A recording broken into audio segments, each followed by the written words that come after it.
हाय बहीण भावांनो, तर आता मी तिला फोन केला होता. माझ्या बहिणीला तिने व्हिडिओ बघितली दुपारी. तिला फोन केला होता की तू ये म्हणून, नाही का. तर 2-3 वेळा केला फोन, तर काय उचललं नाही. काल पण केलं तर काय 2-3 वेळा केलं नाही उचलला. पण 2-3 वेळा तिने व्हिडिओ बघितले, तर 2-3 वेळा फोन केला तर तिने उचलल्यानंतर उचलला फोन. उचलला नाही, नंतर फोन केला आणि मला म्हटली काय बोल. तर म्हटलं काय म्हणते, काय बोलती.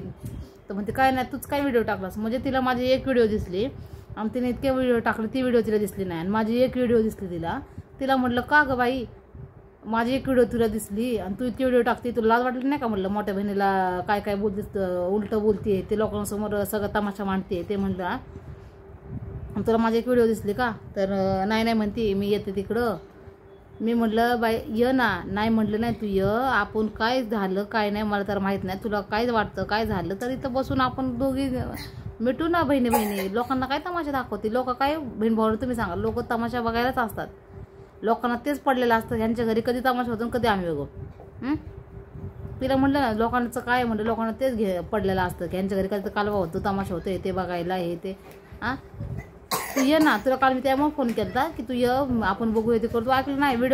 शेवटी व्हिडिओ पोस्ट केली सकाळी, तू व्हिडिओ बघितले मग नंतर परत तुला हे झालं. बघायचं ना, इथं हाय जवळ आई वडील येत आहे, ते आहे, आपण बघून नीट करून काय मार्ग निघतोय ते. कशाला लोकांसमोर तमाशा मांडायचा आहे ते करायचं. तुला तरी पडते का सांग बरं. तू पण म्हणजे म्हणतात ना, लग्न झालेली एक बाई आहे, मी पण लग्न झालेली एक बाई आहे. आपण काय जवान तरण्या पुरी आहेत. मस्त आपलं वय किती का लहान असलं ना तरी आपलं लग्न झालेलं आहे, आपल्याला नवरे लेकर बाळ आहेत हे ते. बरोबर आहे का नाही. साड्या माणसाचं ठीक आहे, साड्या माणसाला काय कामधंदा नसतो काय नसतं. म्हणजे मुलीचं झाले हे ते करतात तमाशा. ज्याने नवऱ्याने सोडून दिले बाया असं तसं त्यांचं असतं चालू ना.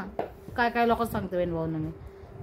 आपलं आहे ना नवऱ्यात आपल्याला, परत आपण सख्य आहे काय परक आहे का काय आहे का काय का मावत चुलत का सावत्र काय आहे का काय सांग. घरात येतो, घरात विषय मिटवू ना. दुपारी पण मम्मीकडे आली, तिचा मुलगा इथं आला तर लगेच त्याला तरांताना घेऊन गेली. मम्मीला म्हटली की ते त्याला आणतं. मम्मी म्हटली रामदे खेळतोय ना मुलांमध्ये, तर इथं आलं की लगेच त्याला घेऊन गेलं रागाने. का गं बाई, माझ्या मुला संख्याला तुला काय दाखवा ना मुलगा सण आहे ना. आणि 2 वर्षाच्या लेकराला काय कळतंय दुश्मनी आपली. दुश्मन नसेल तर दुश्मन तयार केली. 2 वर्षाच्या लेकराला कळतं काय आहे दुश्मनी काय नाही. तुला किती वेळा बोलू ग, लाज नाही असं नाही तसं नाही, किती वेळा बोलू सांग. मलाच खरं बोलू वाटत नाही ग, नाही चांगलं वाटत.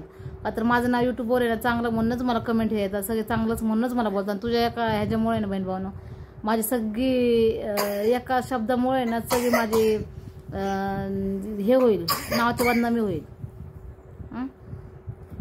तिच्या अशा वागण्यामुळे माझ्या नावाची सगळी खरंच बदनामी होईल. का तर माणसाला कसं ना, बघा माझे कमेंटसुद्धा बघा तुम्ही, एक सुद्धा मला माझ्या बहीण भावाने कमेंट वाढी केले का काय का काय.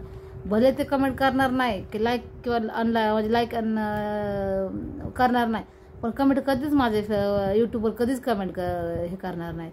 मी पहिलं पण सांगितलेलं माझी फॅमिली थोडीच आहे, पण माझी खरं खूप चांगली फॅमिली आहे. माझं सबस्क्राईब तसं नको करू. सबस्क्राईब झालं, मोनिटायझर झालं, याला का टोचायला लागलं. मला वाटतं माझं काय झालेलं आहे, माझं मोनिटायझर झालं ना बहीण भावानं, म्हणूनच तिचा जीव खाली व्हायला लागलाय. तिचे सबस्क्राईबला आहेत तसं नको करू म्हणजे कळतं. तिचे सबस्क्राईबला आहेत आणि माझे 1000च आहेत. तिच्या 3-3.5 हजार आहे सबस्क्रायबर. आणि मोनिटायझर झालेल्याशिवाय माझं तिचं मोनिटायझर झालेलं नाही आहे. माझं 1000 सबस्क्राईब असण्याच मोनिटायझर झालं, सगळं झालं. तिचं काहीच नाही झालेलं, म्हणून तिचं मला वाटतं मग त्याच्या मनात तुझं ते राव आहे का काय आहे काय आपल्याला माहीत नाही. खरे का नाही सांगा. तेच माझं म्हणणं आहे, आपण गरीब आहेत, आपण काही आमिर बापाची मुलं नाही आहेत का काय नाही आहेत आपल्याला तमाशा हे करायला ते करायला. आणि तिला मी म्हणते ना की बा तुम्हाला सांग की काय झालं काय नाही, काय झालं काय नाही सांग म्हणते हे ते.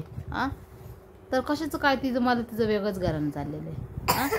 तुम्हाला मारणारे काही ते सकाळी दुपारी फोन केला बोलले, तुम्हाला मारणारे काही येऊन मारायला आले का. अगं तू सांग, माझे लहान मुलं आहेत, माझी मजबुरी आहे म्हणून मी तर राहते.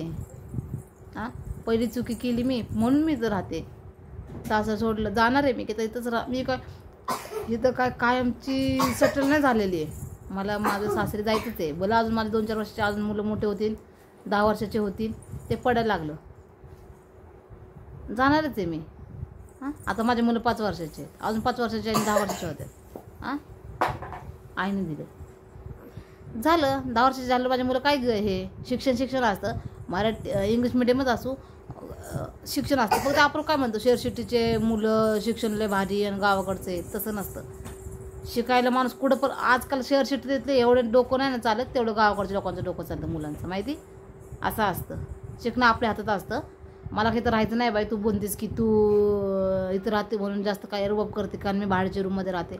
भाड्याच्या रूमचं काही नाही बाई, मी मी 2-3 वर्षांनी गेले ना, अजून 4-5 वर्ष तरी 5 वर्षांनी तरी गेले ना, 5च्या आत पण मी म्हणते तरी तू इथं येऊन राहा. मला त्याची काय घेणदेण नाही, संबंध नाही. पण असं उगाचच आडव्या शिरू नको, प्रेमाने कोणती गोष्ट मिटव. हां कशाला राग आपल्या म्हणून आपल्या नवरे काय म्हणते ना, काय नालायक बहिणी आहेत या म्हणतील का नाही. आता ते मामाचा मुलगा आहे ते तरी ठीक आहे, त्याला मामाचा मुलगा आहे म्हणून आपल्या घरातली त्याला सवय माहिती पहिल्यापासून म्हणून ठीक आहे. म्हणजे आमचे पहिले पण सारखाच नॉर्मल व्हायचं, बहीण भावाचं अजून होतं, दुसऱ्या बहिणीसंग भावासंग. पण ते कसं तिथं हे एवढं तमाशा व्हायला असं पर सोशल मीडियावर पसरलं असं नाही होत, जे आहे ते सांगते. हां तर तुझं ते सांगते मी की कशाला उगाच आपल्यामध्ये आपलं वाद हे करते. तू ये माझ्या घरी, हे बोल, मला सांग, समजून सांग.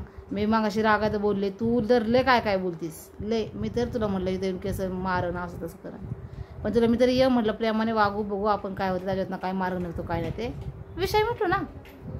हां लोकांसमोर तमाशा करू नका बाई, सांग काय झालं काय नाही, मी तुला माफ करते.